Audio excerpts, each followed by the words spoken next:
ফাল্গুনের প্রথম পূর্ণিমায় আম্রমুকুলের গন্ধ লইয়া নব বসন্তের বাতাস বহিতেছে। পুষ্করিণী তীরের একটি পুরাতন লিচু গাছের ঘন পল্লবের মধ্য হইতে একটি নিদ্রাহীন অশ্রান্ত পাপিয়ার গান মুখুজ্জেদের বাড়ির একটি নিদ্রাহীন শয়নগৃহের মধ্যে গিয়ে প্রবেশ করিতেছে। হেমন্ত কিছু চঞ্চল ভাবে কখনো তার স্ত্রীর একগুচ্ছ চুল খোপা হইতে বিশ্লিষ্ট করিয়া লইয়া আঙুলে জড়াইতেছে, কখনো তাহার বালাতে চুড়িতে সংঘাত করিয়া ঠুং ঠুং শব্দ করিতেছে, কখনো তাহার মাথার ফুলের মালাটা টানিয়া স্বস্থানচ্যুত করিয়া তাহার মুখের উপর আনিয়া ফেলিতেছে। সন্ধ্যাবেলাকার নিস্তব্ধ ফুলের গাছটিকে সচেতন করিয়া তুলিবার জন্য বাতাস যেমন একবার এপাশ হইতে একবার ওপাশ হইতে একটু আধটু নাড়াচাড়া করিতে থাকে, হেমন্তের কতকটা সেই ভাব। কিন্তু কুসুম সম্মুখের চন্দ্রালোক প্লাবিত অসীম শূন্যের মধ্যে দুই নেত্রকে নিমগ্ন করিয়া দিয়া স্থির হইয়া বসিয়া আছে। স্বামীর চাঞ্চল্য তাহাকে স্পর্শ করিয়া প্রতিহত হইয়া ফিরিয়া যাইতেছে। অবশেষে হেমন্ত কিছু অধীরভাবে কুসুমের দুই হাত নাড়া দিয়া বলিল, কুসুম, তুমি আছো কোথায়? তোমাকে যেন একটা মস্ত দূরবীন কষিয়া বিস্তর ঠাহর করিয়া বিন্দুমাত্র দেখা যাইবে এমনই দূরে গিয়া পড়িয়াছ।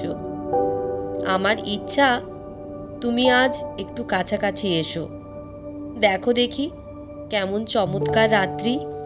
কুসুম শূন্য হইতে মুখ ফিরাইয়া লইয়া স্বামীর মুখের দিকে রাখিয়া কহিল, এই জ্যোৎস্না রাত্রি, এই বসন্তকাল সমস্ত এই মুহূর্তে মিথ্যা হইয়া ভাঙিয়া যাইতে পারে এমন একটা মন্ত্র জানি আমি। হেমন্ত বলিল, যদি জানো তো সেটা উচ্চারণ করিয়া কাজ নাই, বরং এমন যদি কোনো মন্ত্র জানা থাকে যাহাতে সপ্তাহের মধ্যে 3-4 রবিবার আসে, কিংবা রাত্রিটা বিকাল 5টা 5:30 পর্যন্ত টিকিয়া যায়, তো তাহা শুনিতে রাজি আছি বলিয়া কুসুমকে আর একটু টানিয়া লইতে চেষ্টা করিল। কুসুম সে আলিঙ্গন পাশে ধরা না দিয়া কহিল, আমার মৃত্যুকালে তোমাকে যে কথাটা বলিব মনে করিয়াছিলাম, আজ তাহা বলিতে ইচ্ছা করিতেছে। আজ মনে হইতেছে তুমি আমাকে যত শাস্তি দাও না কেন আমি বহন করিতে পারিব। শাস্তি সম্বন্ধে জয়দেব হইতে শ্লোক আওড়াইয়া হেমন্ত একটা রসিকতা করিবার উদ্যোগ করিতেছিল। এমন সময় শোনা গেল একটা ক্রুদ্ধ চটি জুতার চটাচট শব্দ নিকটবর্তী হইতেছে। হেমন্তের পিতা হরিহর মুখুজ্জের পরিচিত পদশব্দ। হেমন্ত শশব্যস্ত হইয়া উঠিল। হরিহর দ্বারের নিকট আসিয়া ক্রুদ্ধ গর্জনে কহিল, হেমন্ত, বউকে এখনই বাড়ি হইতে দূর করিয়া দাও। হেমন্ত স্ত্রীর মুখের দিকে চাহিল। স্ত্রী কিছুই বিস্ময় প্রকাশ করিল না, কেবল দুই হাতের মধ্যে কাতরে মুখ লুকাইয়া আপনার সমস্ত বল এবং ইচ্ছা দিয়া আপনাকে যেন লুপ্ত করিয়া দিতে চেষ্টা করিল। দক্ষিণে বাতাসে পাপিয়ার স্বর ঘরে প্রবেশ করিতে লাগিল, কাহারও কানে গেল না। পৃথিবী এমন অসীম সুন্দর, অথচ এত সহজেই সমস্ত বিকল হইয়া যায়। হেমন্ত বাহির হইতে ফিরিয়া আসিয়া স্ত্রীকে জিজ্ঞাসা করিল, সত্য কি? স্ত্রী কহিল, সত্য। এতদিন বলো নাই কেন? অনেকবার বলিতে চেষ্টা করিয়াছি, বলিতে পারি নাই। আমি বড় পাপিষ্টা, তবে আজ সমস্ত খুলিয়া বলো। কুসুম গম্ভীর দৃঢ় স্বরে সমস্ত বলিয়া গেল, যেন অটল চরণে ধীর গতিতে আগুনের মধ্যে দিয়া চলিয়া গেল। কতখানি দগ্ধ হইতেছিল কেহ বুঝিতে পারিল না। সমস্ত শুনিয়া হেমন্ত উঠিয়া গেল। কুসুম বুঝিল, যে স্বামী চলিয়া গেল সে স্বামীকে আর ফিরিয়া পাইবে না। কিছু আশ্চর্য মনে হইল না। এই ঘটনাও যেন অন্যান্য দৈনিক ঘটনার মতো অত্যন্ত সহজভাবে উপস্থিত হইল। মনের মধ্যে এমন একটা শুষ্ক অসারতার সঞ্চার হইয়াছে। কেবল পৃথিবীকে এবং ভালোবাসাকে আগাগোড়া মিথ্যা এবং শূন্য বলিয়া মনে হইল। এমনকি হেমন্তের সমস্ত অতীত ভালোবাসার কথা স্মরণ করিয়া অত্যন্ত নীরস কঠিন নিরানন্দ হাসি একটা খরধার নিষ্ঠুর ছুরির মতো তাহার মনের এক ধার হইতে আরেক ধার পর্যন্ত একটি দাগ রাখিয়া দিয়া গেল। বোধ করি সে ভাবিল যে ভালোবাসাকে এতখানি বলিয়া মনে হয়, এত আদর, এত গাঢ়তা, যাহার তিলমাত্র বিচ্ছেদ এমন মর্মান্তিক, যাহার মুহূর্ত মাত্র মিলন এমন নিবিড়ানন্দময়, যাহাকে অসীম অনন্ত বলিয়া মনে হয়, জন্ম জন্মান্তরেও যাহার অবসান কল্পনা করা যায় না, সেই ভালোবাসা এইটুকুর উপর নির্ভর। সমাজ যেমনই একটু আঘাত করিল, অমনি অসীম ভালোবাসা চূর্ণ হইয়া এক মুষ্টি ধূলি হইয়া গেল। হেমন্ত কম্পিত স্বরে এই কিছু পূর্বে কানের কাছে বলিতেছিল, চমৎকার রাত্রি। সে রাত্রি তো এখনো শেষ হয় নাই, এখনো সেই পাপিয়া ডাকিতেছে, দক্ষিণের বাতাস মশারি কাঁপাইয়া যাইতেছে, এবং জ্যোৎস্না সুখশ্রান্ত সুপ্ত সুন্দরীর মতো বাতায়নবর্তী পালঙ্কের এক প্রান্ত নীলীন হইয়া পড়িয়া আছে। সমস্তই মিথ্যা। ভালোবাসা আমার অপেক্ষাও মিথ্যাবাদিনী, মিথ্যাচারিণী। পরদিন প্রভাতেই অনিদ্রা শুষ্ক হেমন্ত পাগলের মতো হইয়া প্যারীশঙ্কর ঘোষালের বাড়িতে গিয়া উপস্থিত হইল। প্যারীশঙ্কর জিজ্ঞাসা করিল, কি হে বাপু, কি খবর? হেমন্ত মস্ত একটা আগুনের মতো যেন দাও দাও করিয়া জ্বলিতে জ্বলিতে কাঁপিতে কাঁপিতে বলিল, তুমি আমাদের জাতি নষ্ট করিয়াছ, সর্বনাশ করিয়াছ, তোমাকে ইহার শাস্তি ভোগ করিতে হইবে। বলিতে বলিতে তাহার কণ্ঠ রুদ্ধ হইয়া আসিল। প্যারীশঙ্কর ঈষৎ হাসিয়া কহিল, আর তোমরা আমার জাতি রক্ষা করিয়াছ, আমার সমাজ রক্ষা করিয়াছ, আমার পিঠে হাত বুলাইয়া দিয়াছ। আমার প্রতি তোমাদের বড় যত্ন, বড় ভালোবাসা। হেমন্তের ইচ্ছা হইল সেই মুহূর্তেই প্যারীশঙ্করকে ব্রহ্ম তেজে ভস্ম করিয়া দিতে, কিন্তু সেই তেজে সে নিজেই জ্বলিতে লাগিল। প্যারীশঙ্কর দিব্য সুস্থ নিরাময়ভাবে বসিয়া রহিল। হেমন্ত ভগ্ন কণ্ঠে বলিল, আমি তোমার কি করিয়াছিলাম? প্যারীশঙ্কর কহিল, আমি জিজ্ঞাসা করি, আমার একটিমাত্র কন্যা ছাড়া আর সন্তান নাই। আমার সেই কন্যা তোমার বাপের কাছে কি অপরাধ করিয়াছিল? তুমি তখন ছোট ছিলে, তুমি হয়তো জানো না। ঘটনাটা তবে মন দিয়া শুনো। ব্যস্ত হইও না বাপু, ইহার মধ্যে অনেক কৌতুক আছে। আমার জামাতা নবকান্ত আমার কন্যার গহনা চুরি করিয়া যখন পালাইয়া বিলাতে গেল, তখন তুমি শিশু ছিলে। তাহার পর 5 বৎসর বাদে সে যখন ব্যারিস্টার হইয়া দেশে ফিরিয়া আসিল, তখন পাড়ায় যে একটা গোলমাল বাঁধিল, তোমার বোধ করি কিছু কিছু মনে থাকিতে পারে, কিংবা তুমি না জানিতেও পারো। তুমি তখন কলিকাতা স্কুলে পড়িতে। তোমার বাপ গ্রামের দলপতি হইয়া বলিলেন, মেয়েকে যদি স্বামীগৃহে পাঠানো অভিপ্রায় থাকে, তবে সে মেয়েকে আর ঘরে লইতে পারিবে না। আমি তাহাকে হাতে পায়ে ধরিয়া বলিলাম, দাদা, এ যাত্রা তুমি আমাকে ক্ষমা করো। আমি ছেলেটিকে গোবর খাওয়াইয়া প্রায়শ্চিত্ত করাইতেছি, তোমরা তাহাকে যাতে তুলিয়া লও। তোমার বাপ কিছুতেই রাজি হইলেন না। আমিও আমার একমাত্র মেয়েকে ত্যাগ করিতে পারিলাম না। জাত ছাড়িয়া দেশ ছাড়িয়া কলিকাতায় আসিয়া ঘর করিলাম। এখানে আসিয়াও আপদ মিটিল না। আমার ভ্রাতুষ্পুত্রের যখন বিবাহের সমস্ত আয়োজন করিয়াছি, তোমার বাপ কন্যাকর্তাদের উত্তেজিত করিয়া সে বিবাহ ভাঙ্গিয়া দিলেন। আমি প্রতিজ্ঞা করিলাম, যদি ইহার প্রতিশোধ না লই, তবে আমি ব্রাহ্মণের ছেলে নহি। এইবার কতকটা বুঝিতে পারিয়াছ, কিন্তু আর একটু সবুর করো। সমস্ত ঘটনাটি শুনিলে খুশি হইবে। ইহার মধ্যে একটু রস আছে। তুমি যখন কলেজে পড়িতে, তোমার বাসার পাশেই বিপ্রদাস চাটুর্যের বাড়ি ছিল।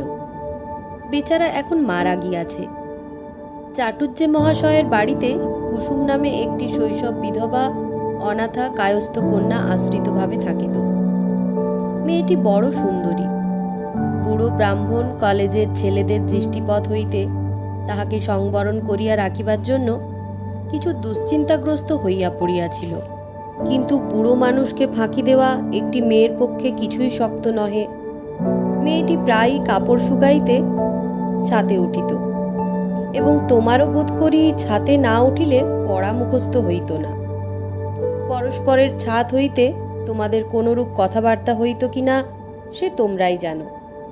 কিন্তু মেয়েটির ভাবগতিক দেখিয়া বুড়ার মনেও সন্দেহ হইল, কারণ কাজকর্মে তাহার ক্রমিক ভুল হইতে দেখা গেল, এবং তপস্বিনী গৌরীর মতো দিন দিন সে আহার নিদ্রা ত্যাগ করিতে লাগিল।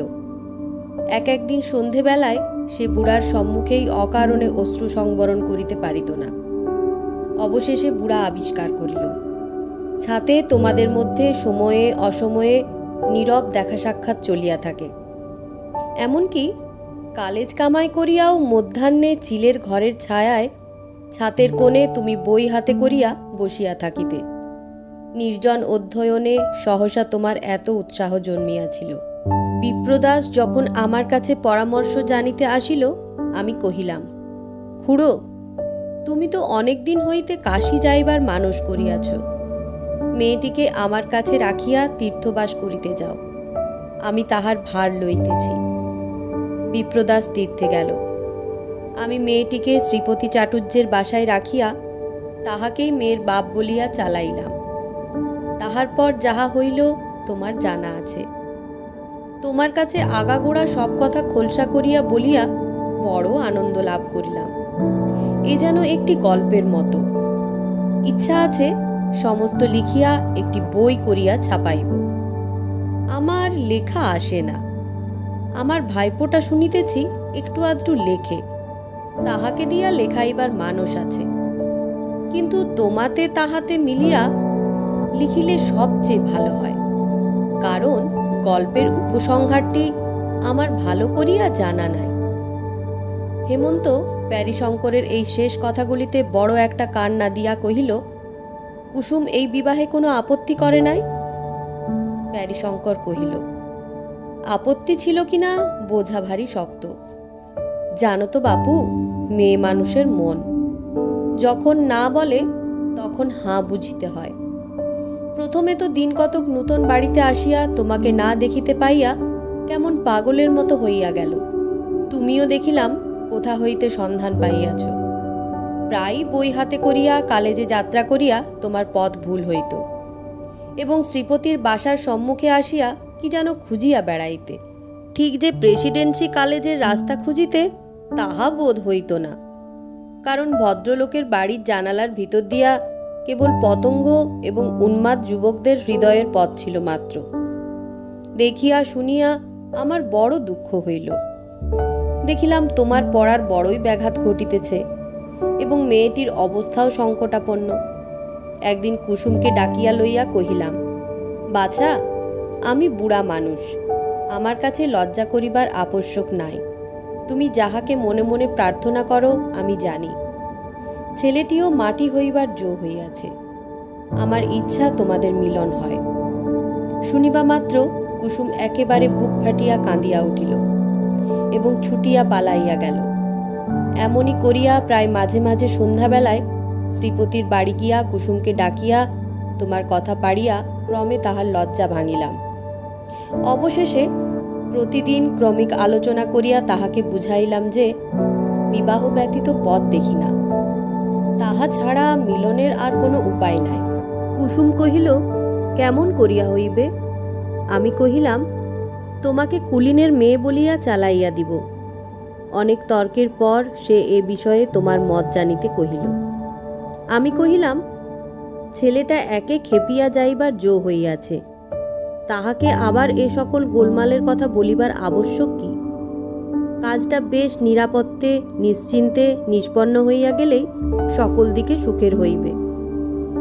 বিশেষত এ কথা যখন কখনো প্রকাশ হইবার কোনো সম্ভাবনা নাই, তখন বেচারাকে কেন গায়ে পড়িয়া চিরজীবনের মতো অসুখী করা? কুসুম বুঝিল কি বুঝিল না আমি বুঝিতে পারিলাম না। কখনো কাঁদে, কখনো চুপ করিয়া থাকে। অবশেষে আমি যখন বলি তবে কাজ নাই, তখন আবার সে অস্থির হইয়া ওঠে। এইরূপ অবস্থায় শ্রীপতিকে দিয়া তোমাকে বিবাহের প্রস্তাব পাঠাই। দেখিলাম সম্মতি দিতে তোমার তিলমাত্র বিলম্ব হইল না। তখন বিবাহের সমস্ত ঠিক হইল। বিবাহের অনতিপূর্বে কুসুম এমনই বাঁকিয়া দাঁড়াইল, তাহাকে আর কিছুতেই বাগাইতে পারি না। সে আমার হাতে পায়ে ধরে বলে, ইহাতে কাজ নাই জ্যাঠামশাই। আমি বলিলাম, কি সর্বনাশ! সমস্ত স্থির হইয়া গেছে, এখন কি বলিয়া ফিরাইব? কুসুম বলে, তুমি রাষ্ট্র করিয়া দাও, আমার হঠাৎ মৃত্যু হইয়াছে, আমাকে এখান হইতে কোথাও পাঠাইয়া দাও। আমি বলিলাম, তাহা হইলে ছেলেটির দশা কি হইবে? তাহার বহুদিনের আশা কাল পূর্ণ হইবে বলিয়া সে স্বর্গে চড়িয়া বসিয়াছে। আজ আমি হঠাৎ তাহাকে তোমার মৃত্যু সংবাদ পাঠাইব, আবার তাহার পরদিন তোমাকে তাহার মৃত্যু সংবাদ পাঠাইতে হইবে, এবং সেই দিন সন্ধ্যাবেলায় আমার কাছে তোমার মৃত্যু সংবাদ আসিবে। আমি কি এই বুড়া বয়সে স্ত্রী হত্যা ব্রহ্মহত্যা করিতে বসিয়াছি? তাহার পর শুভ লগ্নে শুভ বিবাহ সম্পন্ন হইল। আমি আমার একটা কর্তব্য দায় হইতে অব্যাহতি পাইয়া বাঁচিলাম। তাহার পর কি হইল তুমি জানো। হেমন্ত কহিল, আমাদের যাহা করিবার তাহা তো করিলেন, আবার কথাটা প্রকাশ করিলেন কেন? প্যারীশঙ্কর কহিলেন, দেখিলাম তোমার ছোট ভগ্নীর বিবাহের সমস্ত স্থির হইয়া গেছে। তখন মনে মনে ভাবিলাম, একটা ব্রাহ্মণের জাত মারিয়াছি, কিন্তু সে কেবল কর্তব্যবোধে। আবার আর একটা ব্রাহ্মণের জাত মারা পড়ে, আমার কর্তব্য এটা নিবারণ করা। তাই তাহাদের চিঠি লিখিয়া দিলাম। বলিলাম, হেমন্ত যে শূদ্রের কন্যা বিবাহ করিয়াছে তাহার প্রমাণ আছে। হেমন্ত বহু কষ্টে ধৈর্য সংবরণ করিয়া কহিল, এই যে মেয়েটিকে আমি পরিত্যাগ করিব, ইহার দশা কি হইবে? আপনি ইহাকে আশ্রয় দিবেন? প্যারীশঙ্কর কহিলেন, আমার যাহা কাজ তাহা আমি করিয়াছি, এখন পরের পরিত্যক্ত স্ত্রীকে পোষণ করা আমার কর্ম নহে। ওহে, হেমন্ত বাবুর জন্য বরফ দিয়া এক গ্লাস ডাবের জল লইয়া আয়, আর পান আনিস। হেমন্ত এই সুশীতল আতিথ্যের জন্য অপেক্ষা না করিয়া চলিয়া গেল। কৃষ্ণপক্ষের পঞ্চমী, অন্ধকার রাত্রি, পাখি ডাকিতেছে না।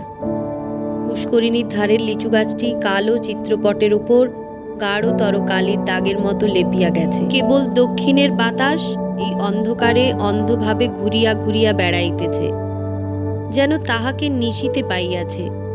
আর আকাশের তারা নির্নিমেষ সতর্ক নেত্রে প্রাণপণে অন্ধকার ভেদ করিয়া কি একটা রহস্য আবিষ্কার করিতে প্রবৃত্ত আছে। শয়নগৃহে দীপ জ্বালা নাই। হেমন্ত বাতায়নের কাছে খাটের উপরে বসিয়া সম্মুখের অন্ধকারের দিকে চাহিয়া আছে। কুসুম ভূমিতলে দুই হাতে তাহার পা জড়াইয়া পায়ের উপর মুখ রাখিয়া পড়িয়া আছে। সময় যেন স্তম্ভিত সমুদ্রের মতো স্থির হইয়া আছে, যেন অনন্ত নিশিথিনীর উপর অদৃষ্ট চিত্রকর এই একটি চিরস্থায়ী ছবি আঁকিয়া রাখিয়াছে। চারিদিকে প্রলয়, মাঝখানে একটি বিচারক এবং তাহার পায়ের কাছে একটি অপরাধিনী। আবার চটি জুতার শব্দ হইল। হরিহর মুখুজ্জে দ্বারের কাছে আসিয়া বলিলেন, অনেকক্ষণ হইয়া গিয়াছে, আর সময় দিতে পারি না, মেয়েটিকে ঘর হইতে দূর করিয়া দাও। কুসুম এই স্বর শুনিবা মাত্র একবার মুহূর্তের মতো চিরজীবনের স্বাদ মিটাইয়া হেমন্তের দুই পা দ্বিগুণতর আবেগে চাপিয়া ধরিল। চরণ চুম্বন করিয়া পায়ের ধুলা মাথায় লইয়া পা ছাড়িয়া দিল। হেমন্ত উঠিয়া গিয়া পিতাকে বলিল, আমি স্ত্রীকে ত্যাগ করিব না। হরিহর গর্জিয়া উঠিয়া কহিল, জাত খোয়াইবি? হেমন্ত কহিল, আমি জাত মানি না, তবে তুই শুদ্ধ দূর হইয়া যা।